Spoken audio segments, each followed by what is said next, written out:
The Gatorade Duel, of course, the nail biter of the year. And here at Daytona Speed Weeks, we've already had enough headlines to fill a year's worth of Speed Weeks volumes.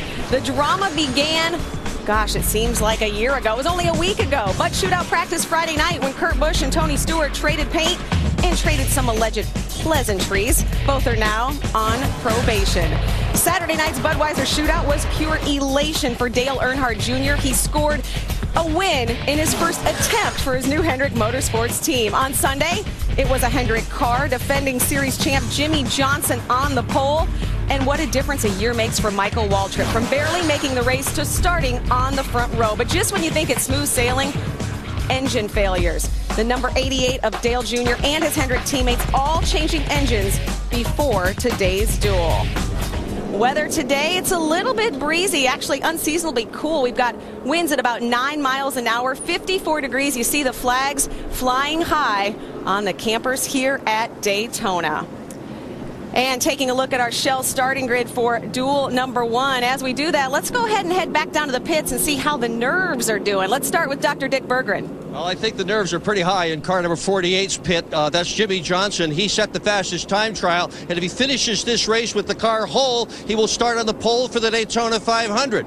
But he's twice crashed out of this 150-miler, leading to Matt Yoakum.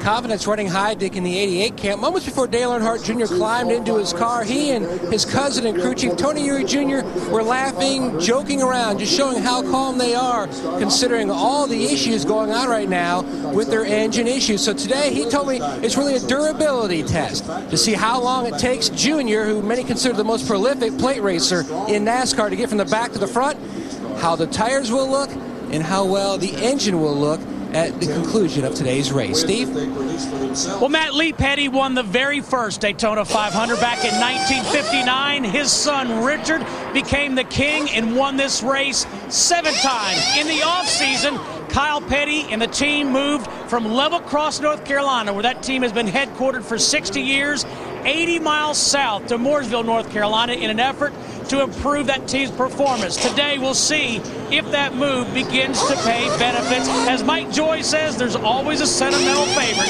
here in Daytona. It might be Kyle. Let's go now to our sentimental favorite and our favorite Valentine, DW. Hey, Steve, you know what? I know why these fans get so excited. I know why they feel so excited about being out here. There's nothing like hearing these cars, seeing these cars. I mean, you can feel them coming by even at a pace car speed. This is as good as it gets. I know now why all these folks get up and cheer and raise cane and have a great time. Here they come by for one to go, and we're going to go green. Next time by, boys. You just never know where Darrell's going to be. Larry, Mike, as we send it back up to you, I got to wonder if you guys are going to let him back in the broadcast booth when he's done with his duties there. Oh, he'll be fine. Darrell, just remember, drop the flag doesn't mean drop the flag. The flag, exactly. Originally, Larry, this race was 100 miles. It was extended to 125 and now to its present distance of 150 to ensure that the cars would have to make a pit stop. Yeah, what happened when they were only running 125 miles, teams were able to run the distance without stopping. But there you see 27 cars in this race. The length of this race, 60 laps, 150 miles. The pit window for fuel, 44 to 46 laps, and at ever important pit road speed, 55 miles per hour when you hit pit road. You see cars dropping to the back that changed engines. That includes pole sitter Jimmie Johnson. There's Casey Mears in the 5. Dale Earnhardt Jr., A.J. Allmendinger, who had changed earlier in the weekend. Scott Riggs, Clint Boyer, and J.J. Yeley has changed engines at least twice. Yes. And the thing about it, the way NASCAR does it when they pull those cars out that have to go to the rear, they don't flip-flop the cars. They just move that line. You see right now, Ryan Newman in the 12 car was going to start 9th. The 4 cars in front of him had to go to the rear, so now he will start on the pole in that 12 car. Not the fastest man in Daytona, but let's say the recipient of the most good fortune. Absolutely. And had a good race car in practice. A beautiful day for racing. Sunny skies, not a cloud to be seen. Cool, a horsepower making kind of day. The track's going to have more grip, and definitely these engines are going to make more horsepower. The cars enter the 31-degree banking in turn 3. They'll come off 4. down the 1,200-foot short chute, and then approach the start-finish line at DW.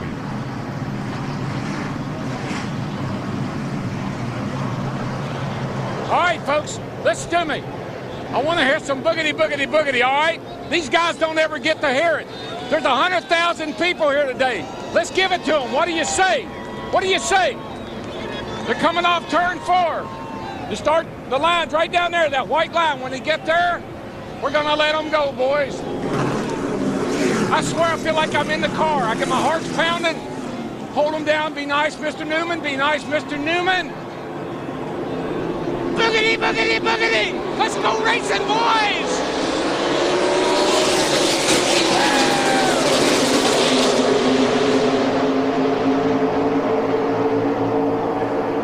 Flag is in the air!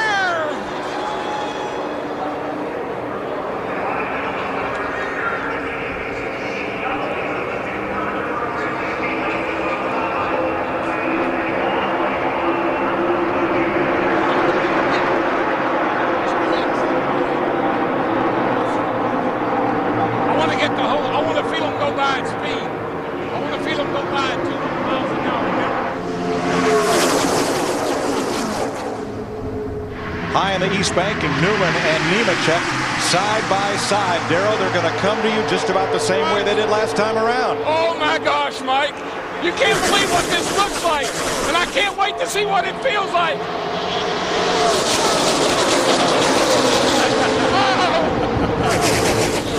What a deal. What a deal. That was awesome. Joe Nemechek led the first lap. Front row Joe, a casualty of the implosion of Bobby Kim Racing last year, is leading this qualifying race while his teammate Kenny Wallace in the 87 falls to the back. He is in the sucker hole that we call it, in the middle. And the first time by, 5 of the top 6 cars, go or go home cars, including Kenny Wallace. He's going to go from the top 5 to the tail end of the field here in 1 lap. Hey, Mike, they told me I had to get down, but I got to have one more lap, baby. I got to have it one more time. You got it. Oh, the thunder, the roar, the wind. Golly! Hey! All right, Darrell, recess is over. Come join us upstairs. He is having way too much fun. Thank you. 3 wide for 3rd place. Well, we got a car in trouble. That's Brian Vickers in the 83 car off turn 2. Caution waves. Brian Vickers was that car that was 3 wide, way up top. Get it going there. Coming out of turn number 2. And Larry, there just wasn't enough room.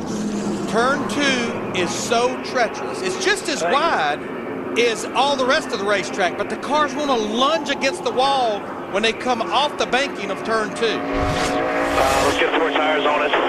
Watch the 83 on the outside. It looked like, again, Boris said in that 60 car, Boris didn't drive into the left rear quarter panel. His car lunged to the outside. But see the roof flaps deploy? No contact for this 83 car. How did he spin through there without getting collected by anybody else? That's amazing, because he was right up at the front of the pack. Remember, he's one of the go-or-go homers trying to race his way in. There you see the contact with Boris Said in the 60 car. First caution of the day comes on lap 3 for Brian Vickers.